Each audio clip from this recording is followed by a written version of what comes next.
Hello friends, welcome to my channel. இன்றைக்கி நம்ம சூப்பரான திருக்க மீன் புட்டு எப்படி செய்யலான்னு பார்ப்போம். அதுக்கு இந்த திருக்க மீனை நல்லா அந்த மாதிரி பெரிய துண்டாக போட்டு வாங்கிக்கோங்க.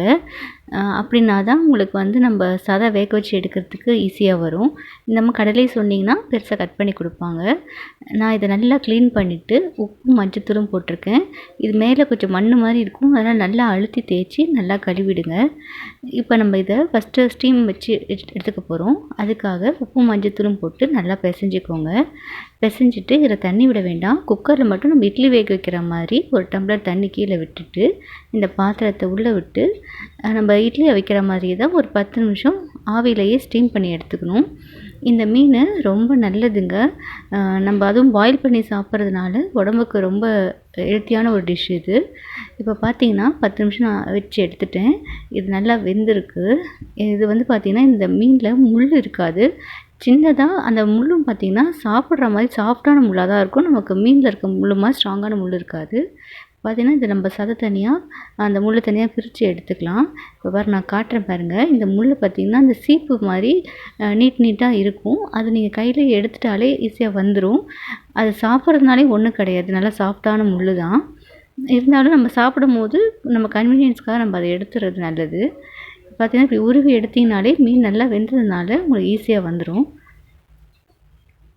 இப்போ நான் இந்த மீன் வேக வைக்கும்போது தண்ணி விடலை, ஆனால் அந்த வேகும் போதே அந்த வேக்காட்டில் தண்ணி விட்டுருக்கு. அந்த தண்ணி நம்ம வேஸ்ட் பண்ண வேணாம். நம்ம அது பின்னாடி பிசையும் போது அதையும் சேர்த்துக்கலாம். இப்போ இந்த மாதிரி மீன் தனியாக முள் தனியாக நல்லா பிரித்து எடுத்துக்கோங்க. இது லேடிஸ்க்கு பேக் பெயினுக்கெலாம் ரொம்ப நல்லதுன்னு சொல்லுவாங்க. இப்போ பாருங்கள், நான் இதை முள் தனியாக மீன் தனியாக எடுத்துட்டேன்.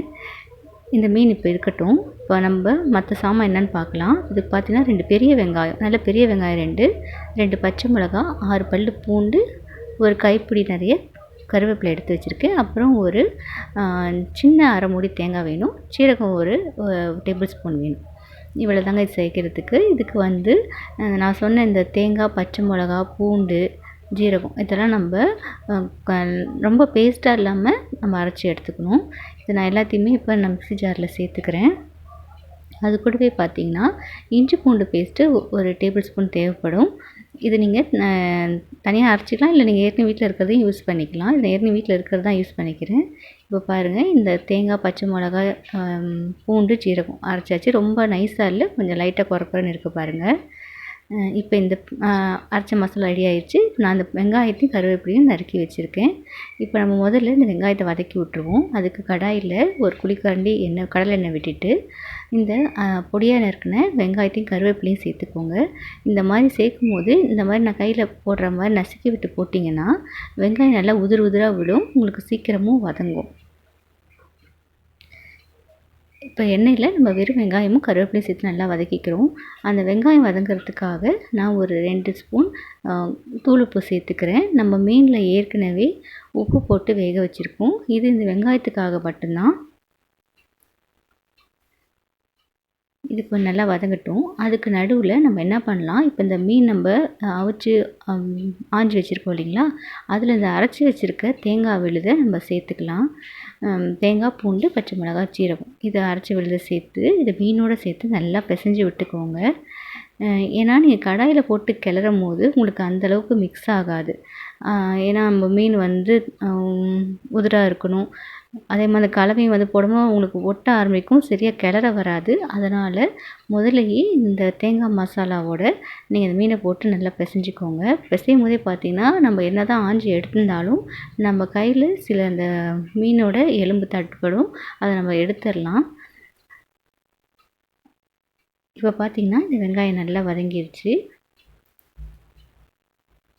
இதில் நம்ம சொன்ன இந்த இஞ்சி பூண்டு பேஸ்ட்டு ஒரு டேபிள் ஸ்பூன் அதை சேர்த்துக்கிறேன். அதையும் போட்டு இந்த பச்சை வாசனை போக நல்லா வதக்கிக்கோங்க. இது ரொம்ப சிம்பிளாக செய்யக்கூடிய டிஷ் தாங்க. எல்லோரும் கண்டிப்பாக செஞ்சு பாருங்கள். இப்போ அந்த இஞ்சி பூண்டு வாசனை போனதுக்கப்புறம் நான் இந்த கலந்து வச்சுருக்க மீன் கலவையை இதில் போட்டுக்கிறேன்.